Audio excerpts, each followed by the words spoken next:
Today, let's discuss portfolios. Hi there, my name is Anfisa, and if you're first time on my channel, I'm here to talk about design, freelancing, and help you to become better at this science. So, in today's episode, we talk about portfolios, and for this, I invited 3 awesome guests, each one with its own different perspective about how to create your portfolios. My first guest is Fabrice from Germany. Fabrice is a branding and a product designer who has in his portfolio work cases with Coca-Cola, Adidas, Mercedes-Benz. That's crazy. I really wanted to have him today and hear his perspective. And our guest number 2 is Lubos. I bet you all know him from Instagram, from social media, from Dribble, and he works at the top 3 design talent companies remotely at TopTal. He lives in Czech Republic, and I'm sure you also wanted to hear his perspective just as I do. And finally, guest number 3, Jan Lozert, also from Czech Republic, and by the way, he is working right now at Webflow, which is a platform that helps every designer like me who doesn't code to create portfolio visually without knowing the code, and I think that many of us consider creating our portfolios also in Webflow, right? Okay, now, let's just jump into the questions and see the answers. Woohoo! When do you believe is the best time to create design portfolio? At the beginning of your career, when you don't have cases and you don't have anything nice and great to show, or in a couple of years when you already have pretty cool cases and work with clients and can showcase what you've done and achieved? So I already should start right away, because you have to gain a lot of experience, and you should test a lot of stuff anyway. And just think about yourself as a designer. When you start in university at your first year, you have a kind of a level 1 portfolio. So you can you can categorize portfolios and clients in a category from 1 to 5. And if you're just starting out, you're in a category of 1, and you also can work together with clients in category 1.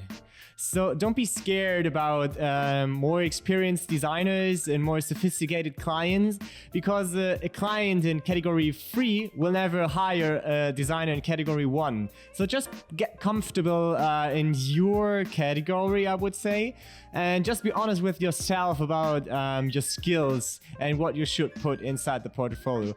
But anyway, I always should start right away, because you always have to gain a lot of experience. Well, to be honest, I never really thought about it, but in my eyes, as soon as possible. Yeah. Whoever you are, and I think people mistake many things in this case, and one of them is portfolio has to be on your domain. And I don't think I think portfolio can be on your Dribble profile, Behance, Facebook group, whatever it is, as long as there is a way to find you, and then you can do whatever suits you the best. In my case, I think the fact that I had portfolio helped me a lot to get in front of people who are looking for a designer early in my career.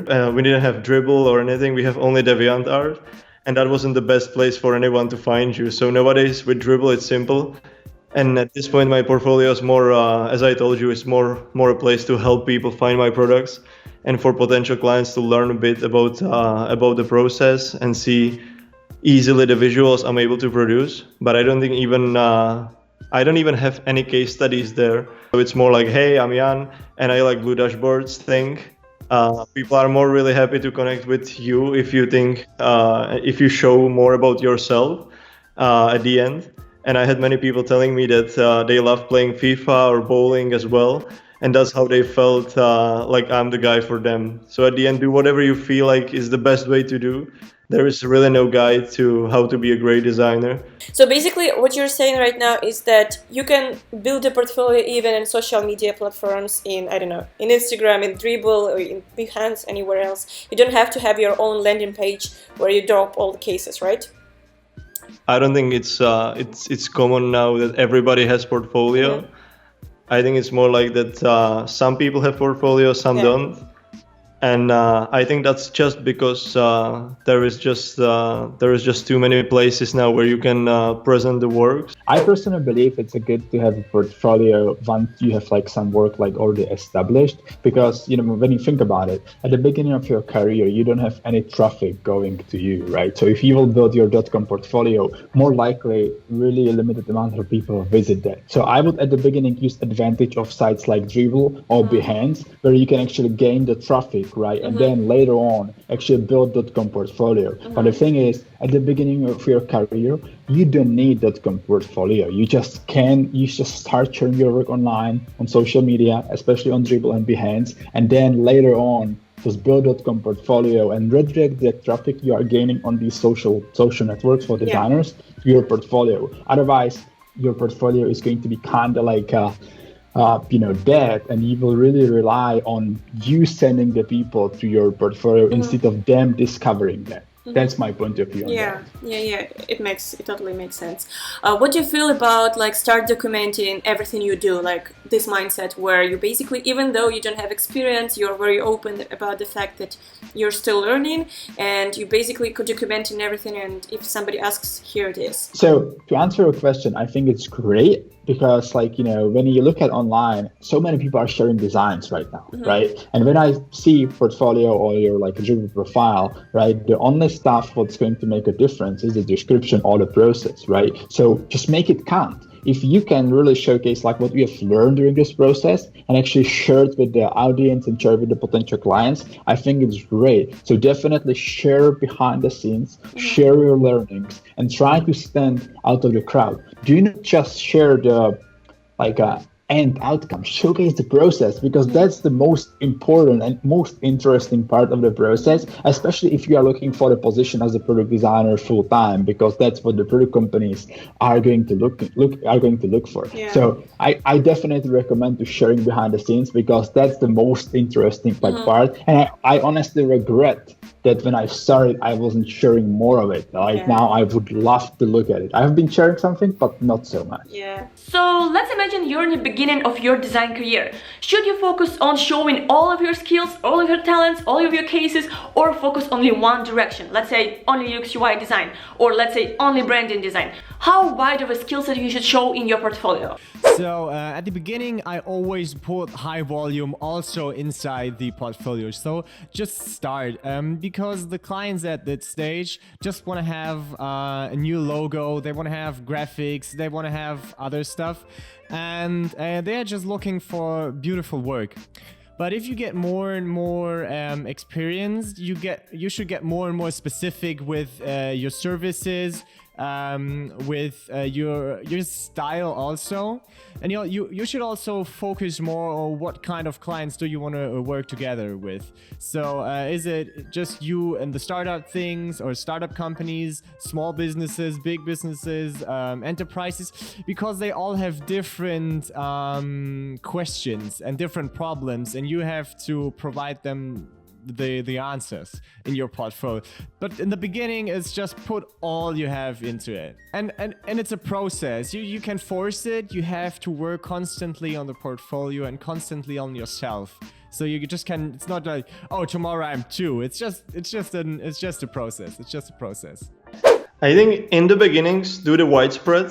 Try to show stuff you can do, and take any possible projects which you can take from to another level. Even if you have no idea how to do it first, which I think this is the easiest way how to learn, to at least learn some of the money for food or something. And once you get to a certain amount of clients and you realize which work you're looking for, I'd say focus on 1 to 3 types of clients you would like to see in your inbox. In my case, it will be like web applications, dashboards, or startup landing pages, or just like any mix of these. Showcase the work you want to get more of. If you like doing websites, showcase websites. If you like doing icons, showcase icons. If you do like branding, showcase branding. Because keep in mind that the stuff you will showcase, that's the reason why people are going to contact you, right? So if you post their icons, branding, etc., be comfortable with receiving more of that work, because people will just see it and they would like to get the same stuff, right? But the thing is, to answer your question, like I would say in like a bigger point of view, it's, when you think about it, if you will limit yourself just to like websites or like just to the apps, then the client is going to see your profile, right? They will be like, oh, we need an app designer, but we also need a website, but this guy is not doing website. So I will rather contact this guy who is doing both, right? So try to actually limit your scope. So definitely do not post there like every single stuff, but also try to have like a variety. see the richness of your skills rather than just having the really like fun thing going again.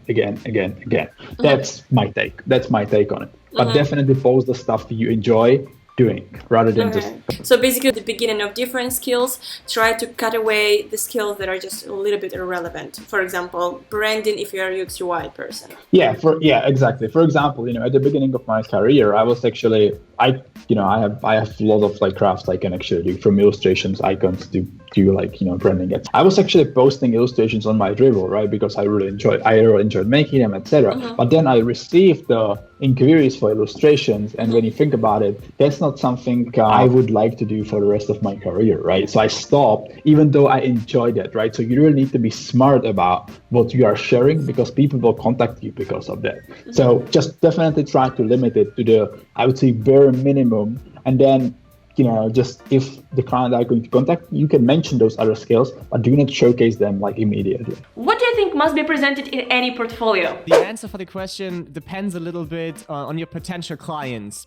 So if you have an category 1 portfolio, your clients are looking for, like I said, they are a small business. They're looking for a logo or a graphic or a poster. So the most important thing at that part is a beautiful case study. So they just looking for graphic design. They don't looking for consultancy or something like that. But if you are a more experienced designer, maybe level 3 or category 3, you're yourself looking for bigger clients with bigger problems and bigger budgets, and then they need consulting, they need experience in a certain industry, they want to know about your work methods or your approach, and then the process behind your work and the impact especially of your work becomes more and more relevant. Now also cases, but I would add a lot more information in the details. So at level 1, just put the images inside the portfolio, but at level 3 you should maybe put some numbers down, how the sales are growing, how the user retention gets better after your design gets implemented. But your portfolio also should be a collection of links where you link your Dribble account, link your Instagram account, like a hub, yeah. To be honest, I don't believe in that portfolio and that testimonial thing when it comes to portfolios. But if you have a product, it's pretty nice if you connect the product with the testimonial. So if the testimonial is talking about a specific feature, or the whole design thing, but just the classic section where you put some words down, I think it's not that it's not gaining the trust you're looking for. I don't believe in that. Yeah, I would say I think just positive vibe and all text in first person. Never speak about yourself in third person. You are not a best-selling author or Amazon. And I think that's that. I don't think nothing else is required. Again, there is no guide. Add there anything regarding the work, but also keep definitely one section or even page about who you are, and try to explain what you like in your life, because that's what people actually want to hear if they want to hire you to the company, or if they want to speak with you, or if they try to do some business with you. They would also want to know who you are. People don't like to work with robots. Think about a portfolio as your elevator pitch, right? You have like 1 minute to impress me and tell the story about you, right? So the first thing you need to say, who you are, what do you do? I need to see your face so I understand, who you are. And then show me only the stuff you are the most proud of. When you would be in the elevator, you wouldn't tell me about the projects you have done like 6 years ago you are not proud of. You would just tell me like the stuff that would be super impressive, and I would remember that until end of the day, right? So definitely showcase those things. The one thing what I would like to mention is that do not forget about the, I would say, about me page or bio page. That's probably a really important page where you can really tell the story, why you started, what you do now, who you have been working with. How much of yourself would you put in your bio? How deep you will go? Like, will you tell I have like a dog and I love, I don't know, skiing or something? Or you only want to talk about your career development, your skills and your values? It highly depends on the overall voice and tone of the portfolio. If you have the photo of you, your family, and your dog on the main page, then more the entire portfolio should be more friendly, but it shouldn't go in else like your grandma, like, give you your first brush and you just started. So that, I think that, that's kind of irrelevant. So it's just really about how you want to look like online. Right? Like you want to look more like a human, or like I'm doing a great job and only this, contact me for this, nothing else. Yeah, and it also depends who you are targeting. Like, the enterprise companies, big brands will contact the professional person, but just be careful about what voice and tone you set up with your portfolio. Who do you think will be contacting you if you put yourself as a human being with all your life? Usually, those are going to be the companies who have a similar mindset, right? It could be either like a single business owners, right? But it could be also the big brands, because the person who is working there like that stuff, right? It all depends on the voice and tone, right? Some portfolios can be really like professional, but they are way too cold, and the other ones are just way too warm, and I feel like I know everything about their family and their life, but I don't know too much about their work. If you ever created a case study, and we all know it's very ambiguous and you can create it in so many different ways, what would be your thinking process? How would you approach creating your case studies and reflecting on your project? Any thoughts? So in my opinion, for my particular portfolio, I think pretty images are not enough. I have to show the process, because I think it's more like a category 3 portfolio. And I want to show the specific impact on the business for the customers. So I start with a big image, writing a little bit about the project, writing a little about the problem you solve. So start with a problem, talk about the solution, and now show the screens. And at the end, you can show the impact or something.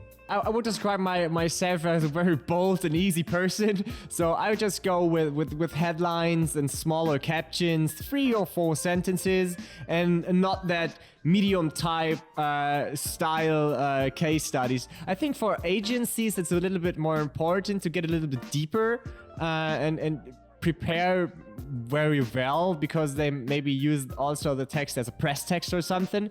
I just go with small and short sentences.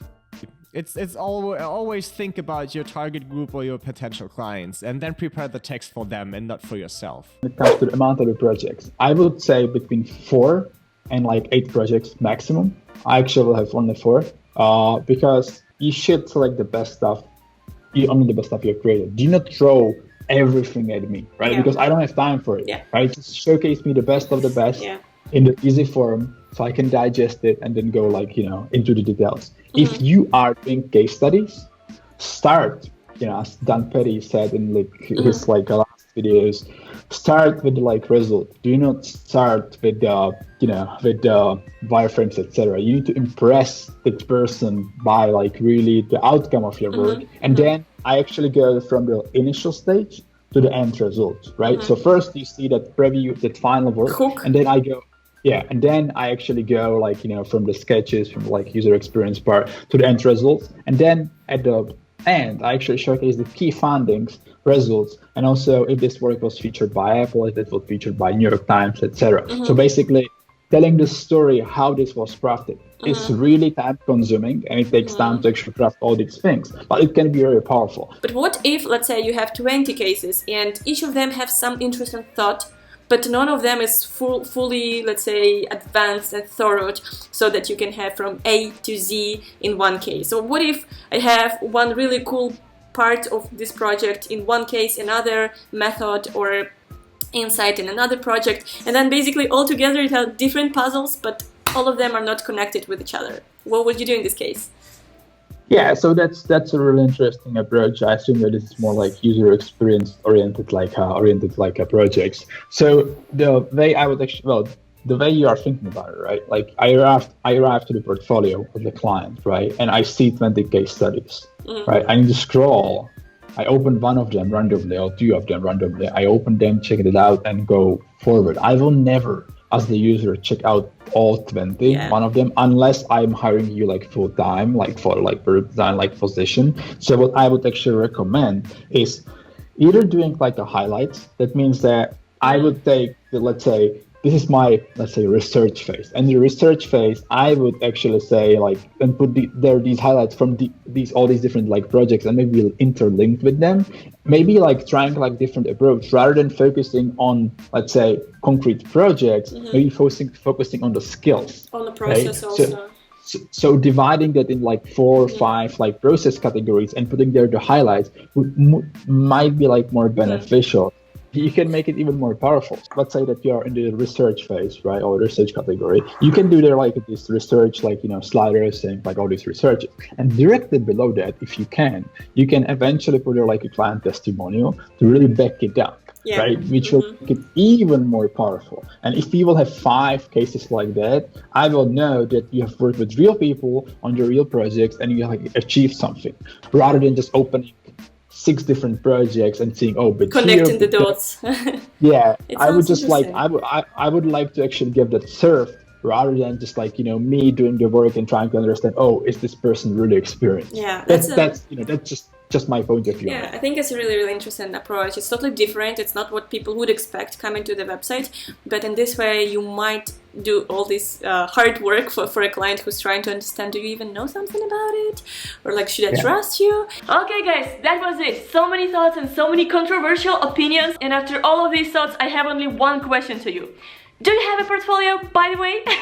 And if you do have, please link it down below in the comments. I'm really looking forward to review your portfolio, maybe also in the next videos. We will see. And don't forget to subscribe and click the notification button, because this month so many more cool interviews upcoming in this channel. I just can't wait to share all of this with you. Thank you so much for being here, and in the next video we will cover how to price your design work. Stay tuned.